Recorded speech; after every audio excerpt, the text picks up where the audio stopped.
और इस्फहान से खबर आ रही है, इस्फहान में रिहायशी इलाके में बमबारी हुई है। अमेरिकी इजरायली हमले में 26 लोग मारे गए हैं, 7 बच्चे और 7 महिलाओं की मौत की पुष्टि हो गई है। अभी तक 7 बच्चों और 7 महिलाओं के मारे जाने के बारे में खुलासा हो चुका है और यहां उसकी तस्वीरें आप देख रहे हैं। जरा ये देखिए, यहां ये नागरिक ठिकाना है, यहाँ जो कारें खड़ी हुई हैं, यहाँ ये बिल्डिंग है, ये जो आवासीय बिल्डिंग है, इसको देखकर आपको अंदाजा लग रहा होगा कि ये असल में है जरूर इस्फहान में, लेकिन ये नागरिक ठिकाना है और इसको इस बात की सजा मिली है कि इस्फहान में नागरिक ठिकाना क्यों है। अगली खबर के बारे में आपको बताता हूं, उसको भी जब आप देखेंगे तो ये स्पष्ट हो जाएगा कि एक्चुअली चीजें किधर जा रही हैं। हिजबुल्लाह ने इजरायली टैंक उड़ाया, दक्षिणी लेबनान में मार्कवा टैंक ध्वस्त, दी सिरियाने शहर में आमने सामने की जंग। यहां देखिए जरा, ये दक्षिणी लेबनान अगर आप देख रहे होंगे इस समय, अगर आपने मैप को एक बार भी ध्यान से देखा होगा तो लेबनान का जो दक्षिणी इलाका है वो लगता है इजराइल के उत्तरी इलाके से। दोनों जहां मिलते हैं वहां एक का दक्षिणी हिस्सा है और जाहिर है दूसरे का उत्तरी हिस्सा, और यहां पर दक्षिणी लेबनान में यह मार्कवा टैंक ध्वस्त किया गया है, जिसकी तस्वीरें आप यहां पर देख रहे हैं। अगली खबर देखिए, ईरानी सेना के ठिकाने पर जबरदस्त हमला हुआ है। अमेरिकी फौज ने IRGC ठिकाने को उड़ाया, अमेरिकी बेस पर यहीं से हो रहा था हमला। अमेरिकी बेस पर जहां से हमला हो रहा था उस जगह को उड़ाया गया। और ये तस्वीरें, इस तरह की ब्लैक एंड व्हाइट तस्वीरें, जहां ये क्रॉस एयर में आप देखते हैं किसी जगह को फिक्स किया जाता है और फिर उसको हमेशा के लिए फिक्स कर दिया जाता है, ये जनरली सेंटकॉम की तरफ से आने वाली तस्वीरें होती हैं। और इसी तरह की एक तस्वीर आज फिर मैं आपके सामने यहां रख रहा हूं।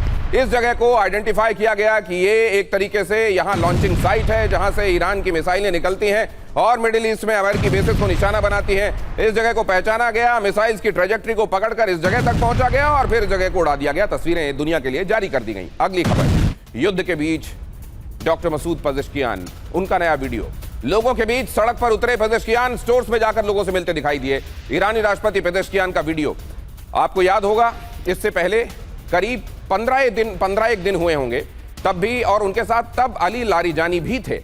अली लारीजानी जो अब जाहिर है मारे जा चुके हैं, तब मसूद पेजेश्कियान भी थे, अली लारीजानी भी थे, उनके साथ कुछ और महत्वपूर्ण लोग थे। और इसी तरह से लोगों के बीच में जाकर न सिर्फ उनका हौसला बढ़ाया था बल्कि दुश्मन को यह बताने की कोशिश की थी कि तुम्हारे इतने हमलों के बावजूद हमारे यहां अंदर हम नॉर्मलसी मेंटेन करने में कामयाब रहे हैं और तुम्हारे यहां हम खलबली मचाते रहेंगे। आज इसी तरह की तस्वीरें फिर से सामने आई हैं और यहां मसूद पेजेश्कियान लोगों से बातचीत करते हुए दिखाई दे रहे हैं। इसका बहुत बड़ा साइकोलॉजिकल इंपैक्ट होता है। कितना इंपैक्ट होता है, किस तरह का होता है, क्यों ये तस्वीरें जंग के दौरान जारी की जाती हैं? क्योंकि आपको याद होगा इसी तरह की तस्वीरें रशिया यूक्रेन वॉर के बीच में न सिर्फ रशिया की तरफ से बल्कि यूक्रेन की तरफ से ज़ेलेंस्की भी आपको कई बार दिखाई दिए, जहां वो आर्मी फटीग में लोगों के बीच में जाकर घुलते मिलते और उनसे बातचीत करते हुए दिखाई दिए। क्यों इस तरह की तस्वीरें ली जाती हैं, जारी की जाती हैं? इनका मतलब क्या है?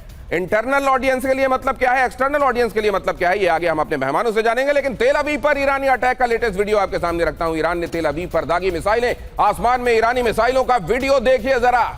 घनघोर लड़ाई आसमान से ही देखिए जरा, आसमान में ये सफेद लकीरें जो दुश्मन के लिए तबाही की दास्तान एक तरीके से आसमान में उकेरती हुई आगे बढ़ती हैं। ये देखिए जरा, यहां ये बहुत स्पष्ट आपको दिखाई देगा।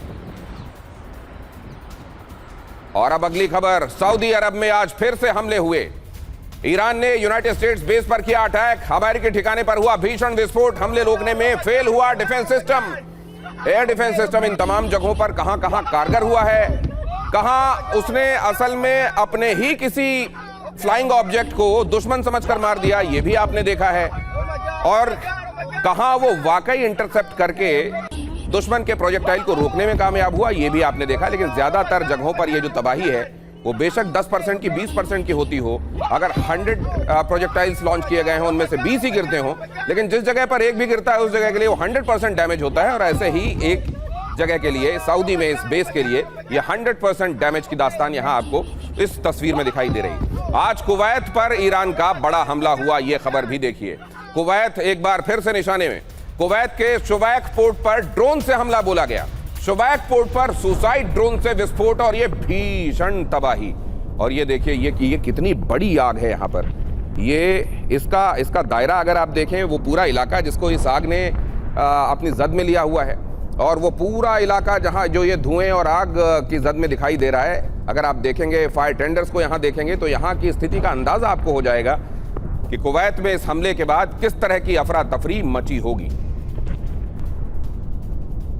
आगे हम ये भी जानने की कोशिश करेंगे कि अब जो ये बात फैलाई जा रही है, ये फैलाई जा रही है या ये सब्सटेंस है जो लीक होकर बाहर आ गया है कि ईरान क्या वाकई परमाणु बॉम्ब बना चुका है।